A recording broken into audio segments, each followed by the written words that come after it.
Welcome. This is the Zionsville Board of Parks and Recreation meeting for April 12th, 2023. I'm now calling it to order. Before we continue, though, we need to seat our newest board member, Kimberly Lane.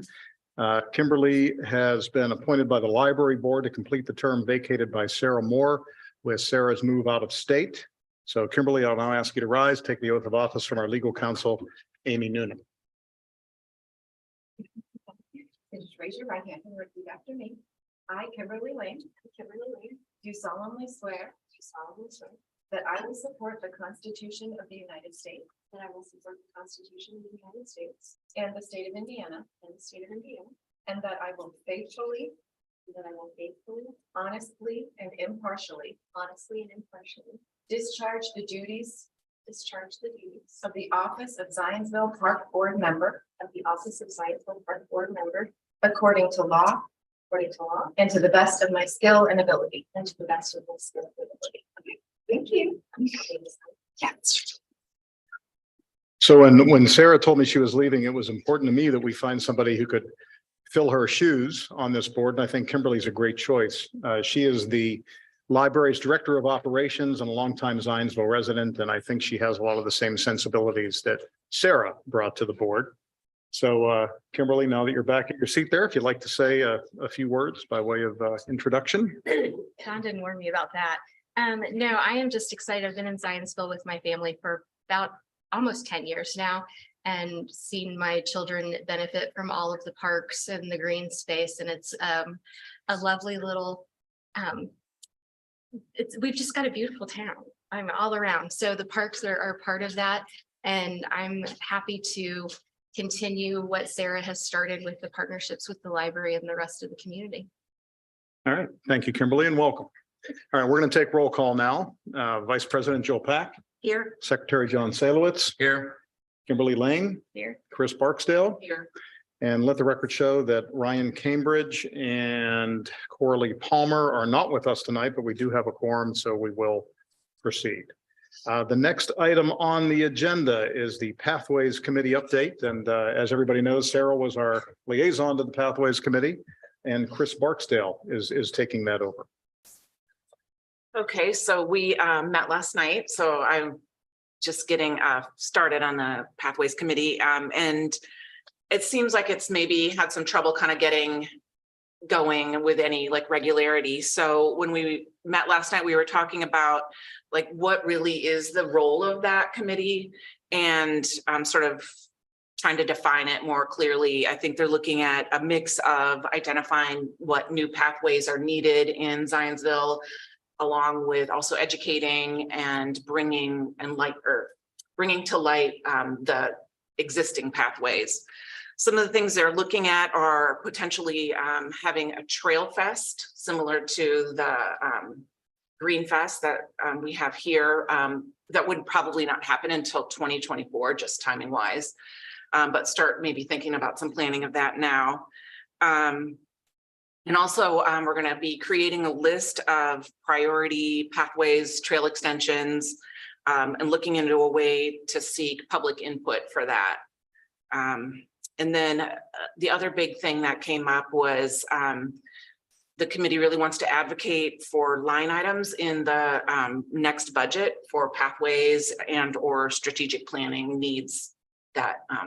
So making sure that there's money in the budget for it and it doesn't have to be asked for later.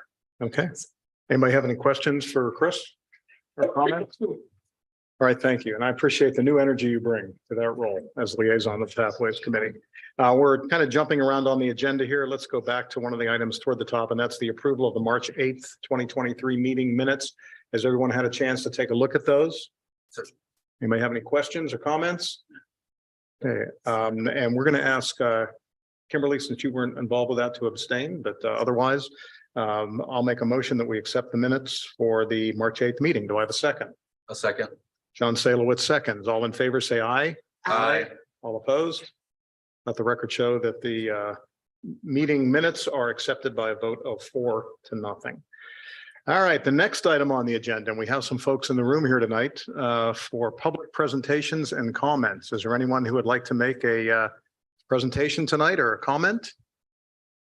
I believe they're a part of the new business agenda item on here. Okay, okay, but no one else wants to make a public comment tonight or presentation. Okay, then we'll move on to staff reports, and we begin with our superintendent, Jared Logston. Jared? Thank you, John. Good evening, board. Just a couple of items I want to highlight from the superintendent report. A preliminary site has been located for a IDEM regulated and permitted composting site. So this would simply be a facility, and by facility, I mean a location that could accommodate some of the Department of Public Works annual limb and leaf collection and provide an opportunity for that to naturally compost rather than head to the landfill or the green cycle facilities in the county. So truly saving local funds by just allowing that to do what it's going to do anyways on one of our properties. And from that program, developing a compost schedule to maintain it, turn it regularly, and then utilize that soil in our parks for our tree plantings, community gardens and things like that. So we have been working with the IU cohort. It's an internship that we've had several years with the IU Bloomington campus. And that student is working with Carol Johnson, the mayor's administrative assistant, on an application to IDEM for that site. So multiple departments working together to see that goal come through, and we'll have more in the future on that. A couple more items. So staff attended the Z West career panel with an opportunity to speak to middle schoolers about opportunities for careers outdoors. So it was a fun time to exchange and learn from them, as well as tell them about some of the opportunities in natural resources or environmental sciences or parks and recreation. So we had a good dialogue and a fun time speaking with those students. There was a staff presence from administration, our nature programming, as well as our maintenance staff. So the whole gambit. It's kind of nice. On April 25th, the Zionsville Parks and Recreation Department will receive the Greenways Foundation's Outstanding Local Government Award. And this is for our recent rail trail and pathways initiatives. It's received recognition in the region, and we have been nominated and awarded for that. So I will bring that to us all next month. And finally, I just wanted to highlight Monday night at the town council meeting, the Carpenter Nature Preserve bond request had its first reading. There was a favorable vote to continue that to the second reading, which is the final step for approval of that bond, should that vote also be in favor. So that final reading will be on May 1st, and we're hoping for a positive vote on that as well. And that's all from the superintendent report.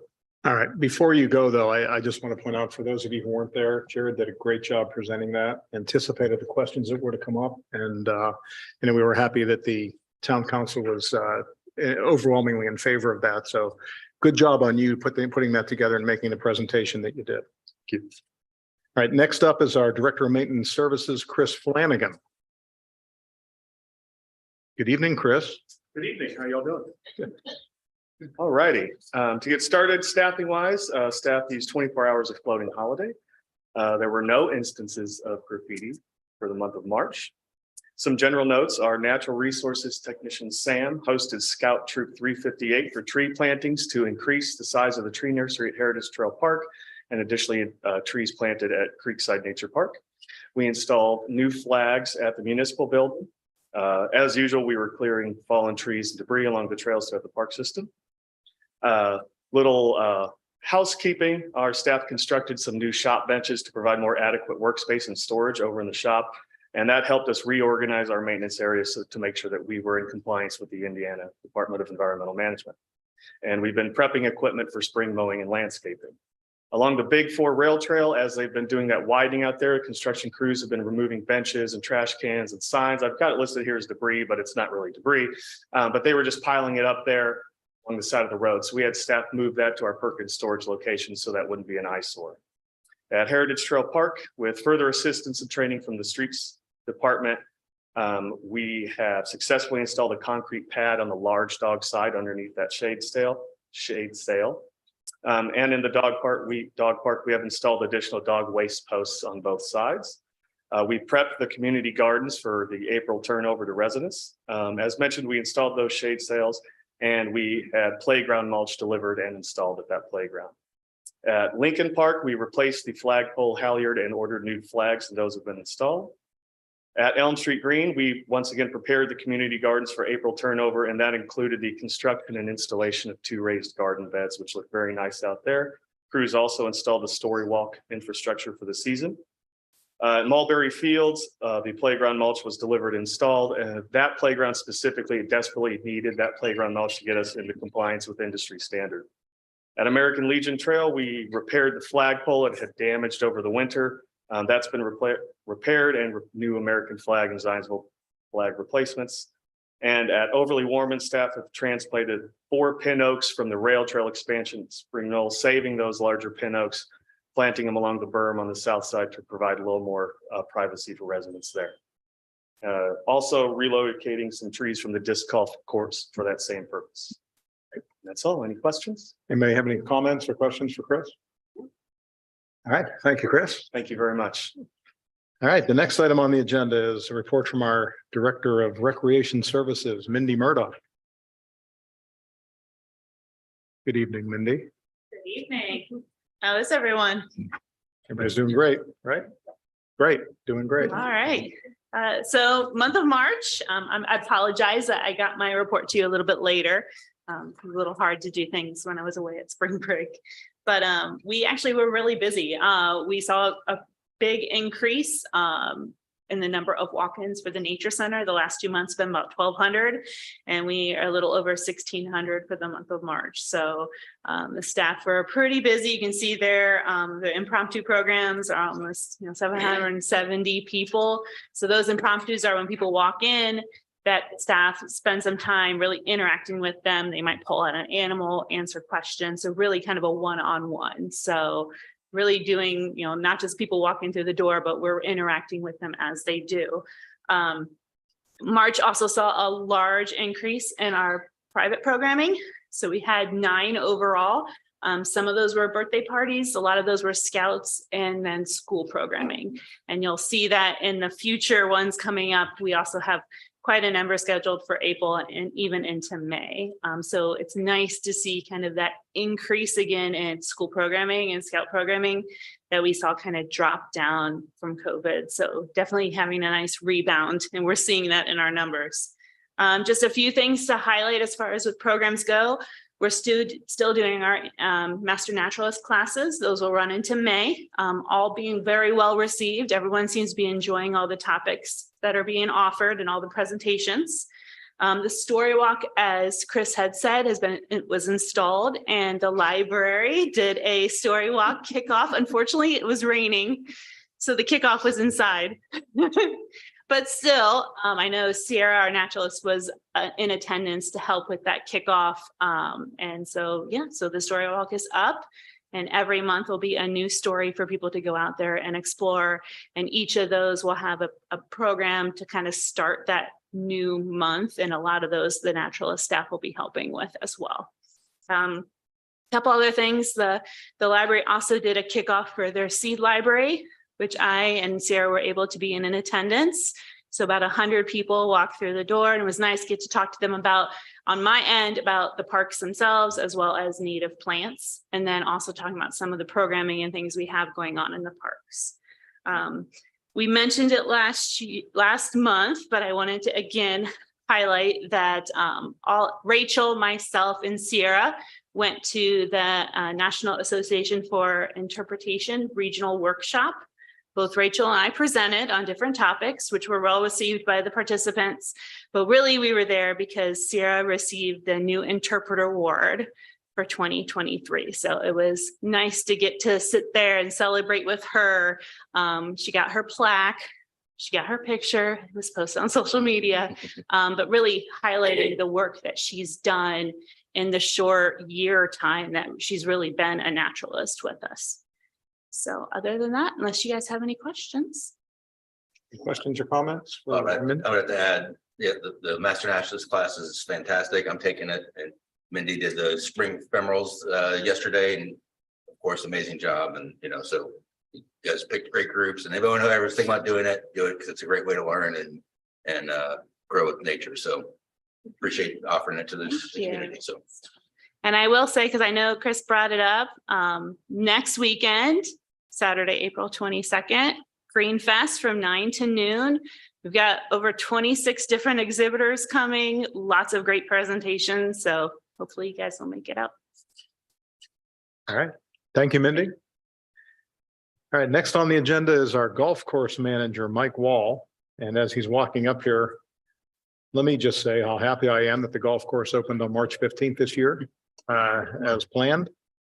We shut down a few days after that because it got really cold. It was not as playable and wet, but we opened on the 15th and we've had a good start to the golf season so far. Go ahead, Mike. We've had a good start to the golf season. March was a little slow. We only had 291 rounds in the month of March, but we're already over 1,000 rounds for the month, for the year. One of the highlights is we've sold 80 passes for the year, where in past years we've been around 50 passes. So of those 80 passes, 39 are student passes, where just a few years ago we were selling student passes for $400, and I proposed that we drop it to $200 because we had 0 total student passes. So to be at 39 student passes now is pretty good. 32 of those season passes are seniors, and then 8 adult season passes. Next week, we're expected to receive the pull behind rough mower. So now that the grass is growing, we'll be able to mow it. As far as the drainage project, we're going to start that. I just received word, hopefully the 24th. So as long as we don't get rain over the weekend and get more wet, we'll start that drainage project. So yeah, the month of April is going gangbusters. For the year, we're up over $50,000 for the year. So we're going pretty well. So It's good. All right. Glad to hear it. yeah. Any questions or comments for Mike? Great job. Thank you, Mike. All right. And then the next item is a staff report from our Parks attorney, Amy Nooning. I have a few items, but they're all under the new business down here, so I Okay. can talk about. So you'll defer Them at until we that get time. there. Okay. All right, moving along down the agenda now, new business. And I think what a lot of people are here for tonight, the Rail Trail Historic Marker. And we're going to start with Jared. You going to tell us about that? Yes, let me pull this up. All right, invite up the group, Mark and friends, or just Mark. Last December, as we were finishing up the Southern Rail Trail and just beginning the widening and the northern expansion, a group of citizens reached out to me with an opportunity to capture a piece of history in Zionsville and memorialize that. So I was very interested in their proposal and asked them to do a little more fact finding and come before this board with a proposal. So with no further ado, I'll turn it over. Thanks, Jared. Good evening. Good to see you all. Can you Thank please you say your so name much. and address, please? Yes, I will. Thank you. It's Mark Walters. I live at 545 West Poplar Street. And I'm representing here tonight the Zionsville Historic Preservation Committee, many of whom are here to show support, which is much appreciated. We're here tonight to talk about the Zionsville train depot. I'm not sure how to advance, just the arrow. Okay. This is a picture of the depot as it stood in near what is now Lincoln Park. You'll notice the other picture is where the same depot stood on what is now the Big Four Rail Trail. The depot that was in Lincoln Park was actually picked up and moved to the western tracks on what at that time was basic agriculture land out west of town. Our committee, and we're also working with the Sullivan Munts on this project, and Cynthia Young is here this evening as well, if you have any questions for her. We would like to place a historic marker at the site where the Zionsville train depot once stood beside those tracks along what is now the rail trail, the Big Four rail trail. Why do we want to do this? Well, Zionsville actually has, and many of you may already know this, but has a very rich rail history. It's representative of a mid-19th century town. These towns sprang up all over the country as the railroads expanded. And entrepreneurs took advantage of that. And William Zion and Elijah Cross were two of those entrepreneurs who sought to capitalize on the train coming through and formed the town of Zionsville, which I'm happy to say was an immediate success when it first started. Our town is one of the only few intact examples of what these towns look like in their prime. Our historic buildings, homes, and even the street layouts are still very similar to the way they looked 130 years ago when the rail was at the height of its time here in Zionsville. So we think it's important to try to memorialize some of that history so that people, especially new folks who move in, are aware of that rich heritage that we have in railroads. So this is a picture of a Google Earth shot. You'll see Starkey Road running east and west. You'll see the Big Four Trail. You'll see the trail entrance, which is coming off of 9th Street.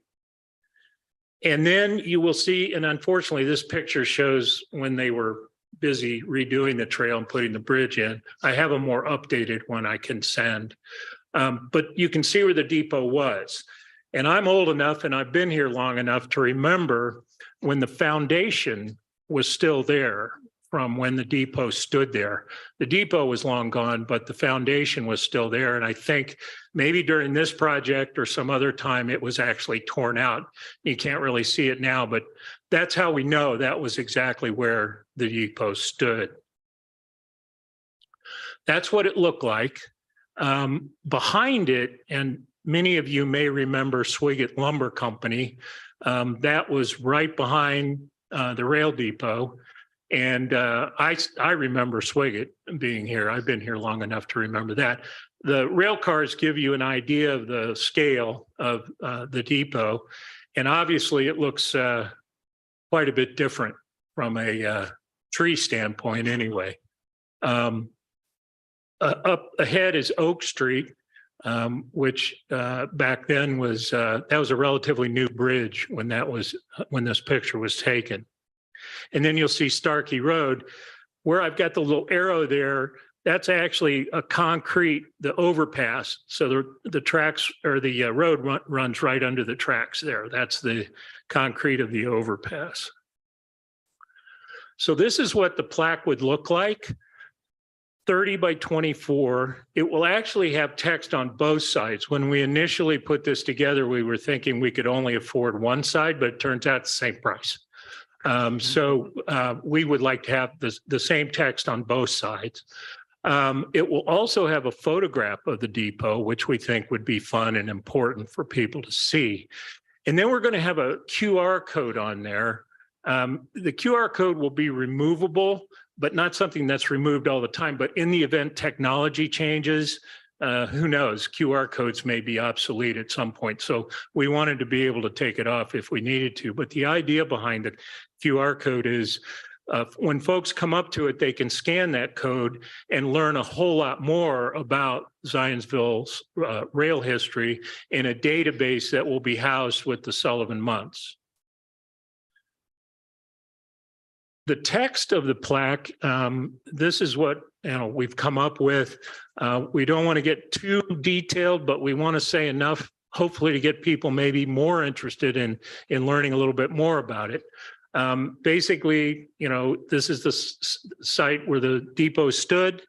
It served the New York Central Railroad from 1923, was decommissioned in 1961, and it was moved from this location from its home near First Street in what is now Lincoln Park. The western tracks were completed in 1921. The depot was moved in 23 by a guy named Frank Gregory and his sons for a whopping $500. It was done at night. They had to take down, telegraph and electric wires, and they moved it down Hawthorne Street and out west to where it was located. The railroad moved the tracks primarily for safety reasons, as Zionsville's growing population was increasingly in danger. The trains went through at a pretty good clip, and a number of people were actually killed.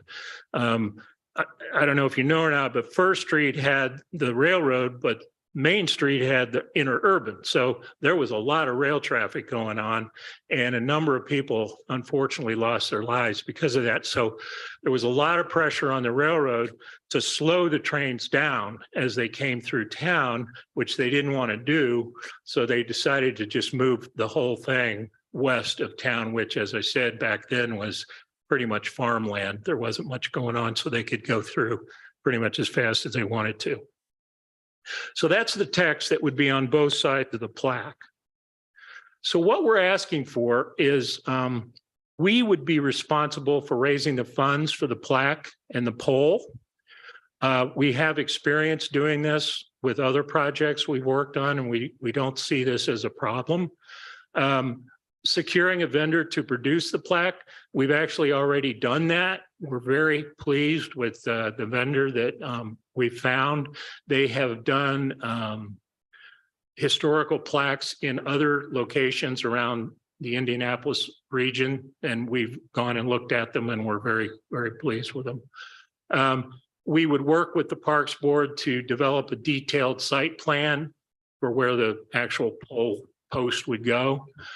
And what we're asking of you all is to allow us to place the plaque on park land, install the pole and plaque for us. We think it's your property. It'd probably be better if you put it in and not us. We would be happy to assist, but it'd just be probably make more sense if you did it. And then we talked a little bit with Jared about maybe a resting spot where it might be like a concrete pad with a nice bench. The plaque would sit so that as people are coming from either the north or the south, they'd be able to read the text on both sides. And so we thought it'd be nice to have a bench there as a sort of a resting spot for folks to stop and read the plaque and take a little break from their walk.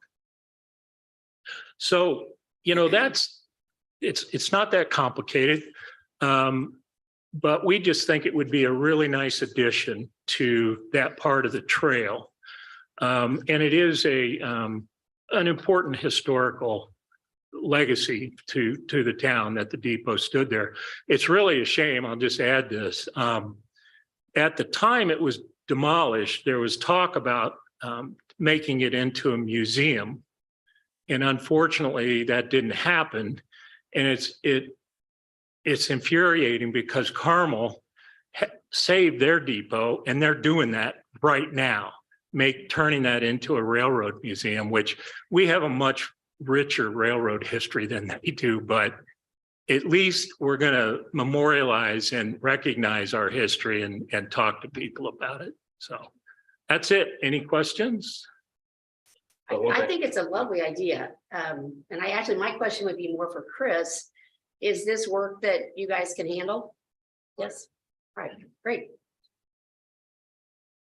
I was with my kids going down the road. I've lived in Zionsville my entire life, and got to that point, and I started talking about that there was the lumber yard and the train depot that was there, and obviously they couldn't remember all the information. So I think this is fantastic to do. So I'm good.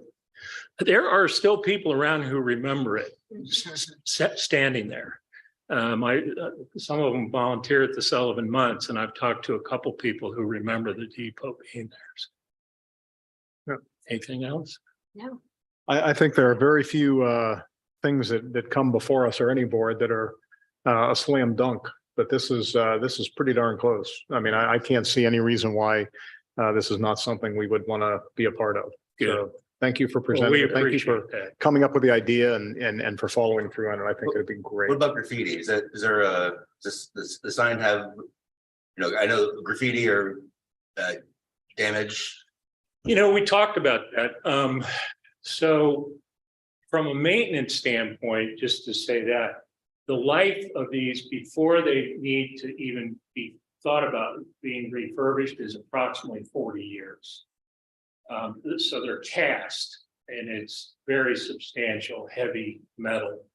There is the possibility of graffiti, but it can be cleaned off. I mean, it might have to be. I think you would find volunteers willing to do that if that would happen, unfortunately. And I hope it doesn't. I mean, nobody's supposed to be on the trail after dark anyway, that I know of. So, that would be one thing that would probably require some maintenance. And we talk about, well, we may have to get out there and scrub it off if necessary. But the company that we're using for the plaque would refurbish it too if it needed it. We just send it back to them. Very nice. Well, like you, I wish the depot was still there, but short of that, this is a good resolution and a good. Please tell marker there. people it used to be. Yeah. All right. Do we need to do a motion on this?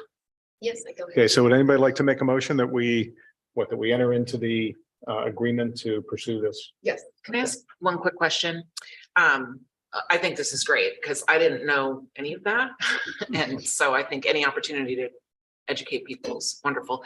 You mentioned that you'd like to have some sort of park bench or something there, which I also think is fantastic. I just wanted to check in with the Parks Board. Like, are we saying we're going to do that? Or are we saying we would entertain getting a bench donated there like we've been getting our other benches? Or what are the thoughts there before we vote? Yeah, so as this opportunity came before us, just like the murals, it's an opportunity to invite a different user to the trail, and also capture a little bit of Zionsville's legacy. So instantly when we began to talk about this, the first thing I thought about was accessibility. So that would be a good section for a bench as is, and as well as pouring the pad so they can read the sign from one side or they can walk up on foot from the other. Our memorial bench program has been so successful. If we offer that location, I'm sure that would be filled, but also we could purchase a bench with our operating if need be to put it on that pad. Okay. And when we pour the pad, would we pour it large enough so that there's a companion space for someone? Absolutely. And actually we've been doing that in-house. So our team is skilled to do that. And they're going to be adding 3 more pads to the rail trail for memorial donations already. So. Okay. Any other questions? Would anybody like to make a motion? I'll make the motion that we enter the agreement to place the historical marker at the former site of the train depot. Okay, we have a motion from John Salis. Do we have a second? Second. Kimberly Lane seconds. All right, let's take a vote. Joe Pack, Aye. John Salowitz, Aye. Kimberly Lane, Aye. Chris Barksdale, Aye. and I say aye as well. So let the record show it passes 5-0. And that was a great presentation, Mark. Thank you for putting that together. And thank you for everybody who was involved in that. All right, the next item on the agenda is the golf course path discussion. Jared? I take it. Amy, you would like Yep, to take it? Sure. Yes. Back in 2021, the park board entered into a contract with Citywide Paving to pave the golf cart pathways on the golf course. And so that work had been completed and was in the works, during the 2022 season.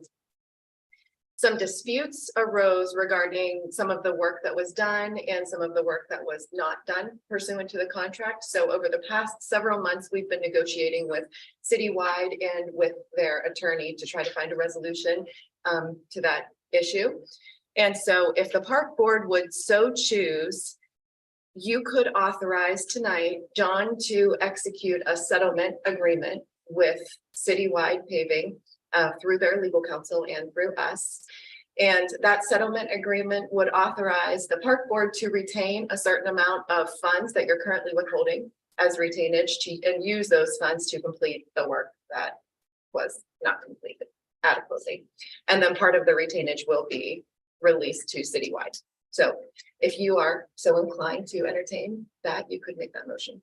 Okay, assuming there are no questions, anybody have a motion? I will move to authorize John Stair to enter into that settlement agreement. Joe Pack makes a motion. Do we have a second? Second. John Salowitz seconds. Let's take a roll call vote then. Joe Pack, Aye. John Salowitz, Aye. Kimberly Lane, Going to recuse myself since I was not part of the early process. okay. Chris Barksdale. Aye. I say aye as well. So let the record show it passes 4-0 with 1 abstention. All right, moving on now to declaration of special restriction, next level trails. Thanks for coming, everybody. So with our rail trail, one of the opportunities we had was to apply for the Next Level Trails grant, which we were awarded 1.8 million to complete our northern expansion, southern extension, as well as the trailhead facility. One component of that grant requirement is to place a special restriction on those parcels where the trail runs, and that is to ensure that that trail will be there into the future. So this is very similar to what we have done with segments of the Southern Rail Trail. So this would be placing a special restriction on 3 parcels along our rail trail, the 2 trailhead properties, as well as 1 on the northern expansion. And happy to turn it over to Amy if there's anything she'd like to add. Yes, I can just read the language that imposes that restriction. And this would be in a declaration of special restriction that John would sign and we would record. This says, whereas the property herein described was developed for recreational trail purposes under the state of Indiana's Next Level Trails program. The intent of the Next Level Trails program is to preserve and develop important recreational trail resources throughout the state of Indiana for the use and enjoyment of the citizens of the state and others. Property developed under the Next Level Trails program will be used solely for recreational trail purposes in perpetuity. So again, if all of that sounds okay with you all, you could entertain a motion to authorize John to sign this declaration of special restriction. So in essence, what we're saying is we can't put a house on it, can't That's put a football field on it or a pickleball court. It's Right, got to be a trail. it's got to be a trick. Okay, Yes. that seems reasonable. Anybody have any thoughts, Chris? No, I was gonna move, move that we authorize John to sign the declaration. Okay, we have a motion. Do we have a second? Second. Kimberly seconds. Let's take our roll call vote real quick. Joe Pack, Aye. John Salowitz, Aye. Kimberly Lane, Aye. Chris Barksdale, Aye. and I say aye as well. Passes unanimously. Thank you. All right, Jared. All right, one final change order for a Southern Rail Trail expansion. Last year, as the rail trail was opening, it was discovered that we needed to install some fencing around the Starkey Avenue Bridge to ensure safety, especially as that trail was coming online, as well as the drop off near Overly Warman Park. There's quite the grade onto those Gabion baskets. So at that time, we received an initial quote from HIS for this work, but had not received an invoice for that work. So tonight's change order would be to fund those 2 additions to our park system. That's the fence at Starkey Avenue Bridge, as well as the fence above the Overly Warman Gabion basket. So this was an anticipated expense with this project, and the total of those 2 fence structures is $49,399.13. And we're in compliance now with safety standards and all. Yes, we did have our review with the DNR Next Level Trails program, and they were kind of the shepherds of the finished product. All right. Anybody have any questions on that? Any thoughts? All right, then I'll go ahead and make a motion that we accept these change orders. With second, I'll second. John Salowitz seconds, Jill Pack, Aye. John Salowitz, Aye. Kimberly Lane, Aye. Chris Barksdale, Aye. and I say aye too, making it unanimous. Thank you. All right. What's next, Jared? Transcription Services Agreement. So last year, the Zionsville Parks and Recreation Department entered into it, and Park Board entered into a contract with a transcription service that has revolutionized how we create our minutes for these meetings. So historically, staff would have to rewatch the meetings, type up notes. Those would be placed on my desk, and I would have to rewatch the meeting to remember everything. look at the notes, and then they would be before you for approval. So now through the transcription service, everything spoken into these microphones is transcribed. So it's providing more transparency and accuracy of that reporting, as well as minimizing our staff investment. So it's been a great situation for our team, as well as providing information to the community. Our original transcription service contractor is retiring after a career in the field, and one of her employees is going out on their own, and this would be to enter into a new agreement with that contractor or consultant to continue that work for us. So with the park board's favor, we could enter into an agreement for these services moving forward at a rate of 20 cents per line for transcription. And the rate is valid for a 12-month period, after which increases will be presented in writing 30 days prior to such increases taking effect. So what are we paying now? I believe it's the same rate. Same rate. So we're Yep. getting it for the same rate. Well, when we first started doing this, we talked about it almost every meeting, how we felt about it. And it seemed like everybody seems to like this better than minutes, which are, notes that aren't always as accurate as a complete transcription. So I personally think that the transcription is much more appropriate and much more easy to work with than the minutes were, the traditional minutes. So I didn't know how much time it was spent to create those, so. Right. So it saves staff time as well as, Yes. Makes it easier for people to go back and check things that we have done in the past, and, it makes a better record, I think, for perpetuity. So anybody like to make a motion that we enter into this contract for transcription for the next year? It's going to go to next year from now, Through the end of the year, yeah. the end of this year. Yep. Okay. Anybody want to make that motion? I will make that motion Okay. to approve the transcription service contract for the remainder of 2023. Okay, Joe makes the motion. Anybody second? Second. John Salowitz seconds. I think we can do this by acclamation. All in favor, say aye. All opposed? All right, let the record show that that passes unanimously. All right, Jared, thank you. Now we're clipping right along tonight, aren't we? Let's get into old business. I just wanted to provide an update on the rail trail widening. So phase 1 is moving along fantastic. The stone has been placed, and they are anticipating beginning at the Mulberry Tunnel and working north on Monday. So the asphalt work should be pretty quick, at which point we'll create a punch list for phase 1, and they don't get to move on to the next phase until we're satisfied with the northern expansion in phase 1. But this contractor is working fantastic to get the job done, and we're very happy with the results to date. That is all. The shoulders, does that get added after the asphalt gets down, concrete shoulder? The final grading, yeah, and then the rough grading first, and then the final Right. grading with seeding. That'll follow after the pavement's down. Yep. That is all for the widening. Moving on to the trailhead, I've began including photos into my superintendent report, just in case you don't have a chance to drive by Zionsville Road. But the restroom facility was blocked in, and now they're adding utilities. It's going to be a fantastic addition to our park system. That project is moving along well.